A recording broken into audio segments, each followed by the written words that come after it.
ஹரே கிருஷ்ணா.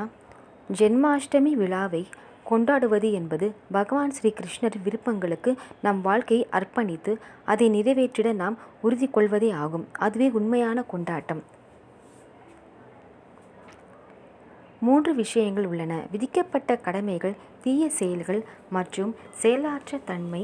பௌதீக இயற்கையின் குணத்திற்கு தகுந்தாற்போல செயல்படும் செயல்கள் விதிக்கப்பட்ட கடமைகள் எனப்படும். அதிகாரியின் ஒப்புதலின்றி செய்யப்படும் செயல்கள் தீய செயல்கள் ஆகும். தனக்கென்று உரிய கடமைகளை செய்யாதிருப்பது செயலாற்றும் தன்மை. கிருஷ்ண உணர்வில் ஆரம்பத்தில் ஒருவருக்கு சில தோல்விகள் இருக்கலாம்.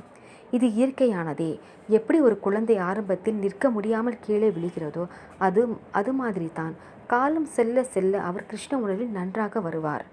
வேதாந்த தத்துவங்களை பயிலாமல் மந்தமதி கொண்ட உணர்ச்சி வசப்படும் கூட்டத்தினரை போல ஏன் பகவானின் புனித நாமங்களை மட்டும் பாடுகிறீர் என்று பகவான் சைதன்யரை பிரகாசானந்த சரஸ்வதி என்னும் மாபெரும் வேத பண்டிதர் வினயபோது, நான் ஒரு மாபெரும் முட்டாள் என்பதை கண்டறிந்த எனது ஆன்மீக குரு வெறுமனே பகவான் கிருஷ்ணரின் புனித நாமத்தை கீர்த்தனம் செய்ய சொல்லியுள்ளார் என்று பதிலுரைத்தார் பகவான் சைதன்யர். உயிர்வாளிகள் கிருஷ்ணருடைய அம்சங்கள். எனவே கிருஷ்ண உணர்வை புதுப்பித்துக் கொள்வதே வேத ஞானத்தின் அவர்கள் அடையும் மிக உயர்ந்த பக்குவ நிலையாகும். தன்னுணர்வு என்றால் கிருஷ்ணரையும் அவருடனான உறவையும் புரிந்து கொள்வதாகும்.